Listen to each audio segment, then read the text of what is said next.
Hi. So today I'd like to do a strength and conditioning yoga class. We're going to start in a couple of minutes from standing and do a walking meditation. So it's a little bit different walking meditation to center. But as usual, the most important thing in the yoga practice is connecting to your breath and to the present moment. So if you want to take a minute to calm your body down into a yoga frame of mind, just become aware of how you're sitting. If you're like me in easy cross-leg pose, or if your hips are naturally a little bit more open, you could move into sage pose or yoni siddhasana. Or if that doesn't feel comfortable, then come back into thunderbolt pose, sitting back onto your heels. And we'll just take a minute to set an intention for the practice today. In yoga, they call this intention a sankalpa, so it could be something like, I radiate strength and vitality, or I am made of star stuff, or I do the best I can, or peace begins with me, or something like that, something positive, something in the present tense. You can make up your own, choose an intention and keep it to yourself. But if you bring it into your mind when you're doing the walking meditation, then that will help to just consolidate your intention. So in walking meditation, I'm just going to use the length of the mat, but you don't have to be bound by a mat. We come into Tadasana, broad at the shoulders, lengthen all the way up into the crown of the head, mountain pose. Think about engaging your lower abdominal muscles just a little bit to help to draw your abdomen in and back, belly button moving back towards the spine. And you can focus on a spot in front of you that isn't going to move, or you can look towards the floor in front of you. And we're going to just shift the balance from one foot to the other. So roll up onto the ball of one foot and then step it forward from heel to toe. And as the one foot settles on the floor, the other one lifts. So it's like a rolling walk, shifting the weight of your body from one foot to the other. So I've come to the end of my mat and I need to do a tight turn to get back. But if you're not bound by the length of a mat, you could take a whole room or just walk in a straight line for as long as you can. And then let your attention come in to breath, to the movement of your rib cage. You might also like to take a mudra with the hands. Mudra means seal, so it's sealing the energy of your body. This one is cosmic mudra, where the left hand goes on top of the right and the knuckles line up. We bring the pads of the thumbs together and make a kind of lozenge shape in the hands, and then connect your little fingers to your lower abdomen. Make a little bit of space at the armpits. Ideally, the chin would be parallel to the floor, so all of the vertebrae of your back have a bit of space, lifting up into the crown of the head.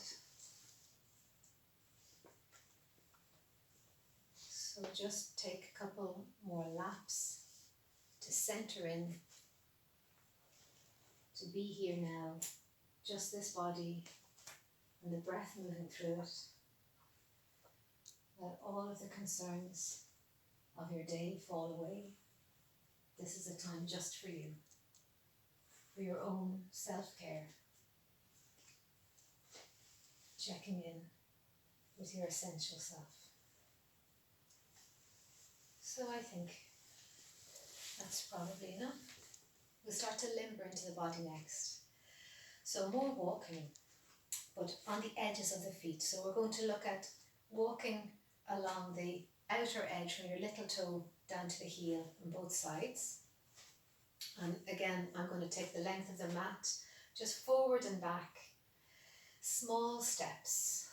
So in this one, we're letting the steps start from the hips taking little small steps. Feel where the weight of your body flows down when it can't flow out through the sole of your foot, going down through just that kind of long edge from the little toe back to your heel. Feel what's happening at the hip joint and into the lumbar spine and up into the shoulders. This up and down movement of the hips. Just beginning to limber up and waken up the calf muscles and the thigh muscles, the psoas a little bit, that, you know, psoas muscle that links your hip girdle up to your spine. And then we're going to try on the big toe side, so the feet have to be a little bit wider than hip width, and drop the knees. This is excellent for anyone who might suffer from bunions, although it mightn't feel excellent. So it's a knock-kneed kind of walk. Relax the shoulders. So it's a little bit side to side, whereas the last one was up and down. This one feels side to side. Very swaying movement. We'll change sides. Or you could also go backwards. That might be a nice challenge for your concentration, to step backwards. I'll try that in the next one.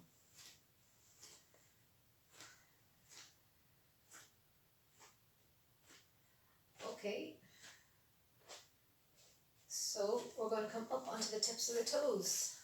Not too tricky for anyone used to wearing high heels. And take little steps. Again, an up and down one for the hips. The smallest steps you can, all the way to the front of the mat, and then all the way back.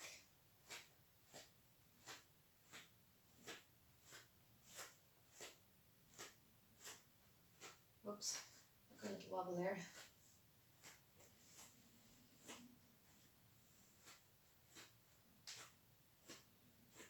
This backwards walking is quite nice actually. Okay, and then the last one will be into your heels. So to get the balance of this one, you kind of have to stick out your bum a little bit. And it definitely works if you're moving all the time. So sinking back into the heel, you're going to really warm up and begin to lengthen the Achilles tendons, stretching into the balls of the feet, curl the toes up towards your knees. So it's going to stretch and warm the kneecaps, the shin, the soleus muscles, and the calf muscles. Oh, that was quick. Okay. Right, so the next one then is a gentle forward fold. Ragdoll. Get the feet hip width apart, parallel to each other. Soften the knees. Just really relax them, let them go. Soften and relax the throat, the jaw, the tongue, the neck. Okay, we breathe in, raise the arms, soft. And breathe out, roll down. Ragdoll, nice and easy, soft, really sideways view. Completely soft. Let your head relax and the shoulders soften and relax. You can hold on to either elbow if you like and tuck in the chin so the back of the neck stays long, and you could aim to bring your ears in towards your upper arms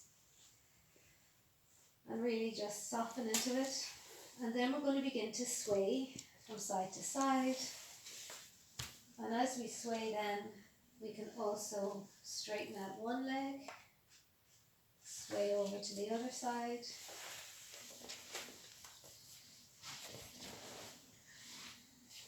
So it'd be better to slow this down.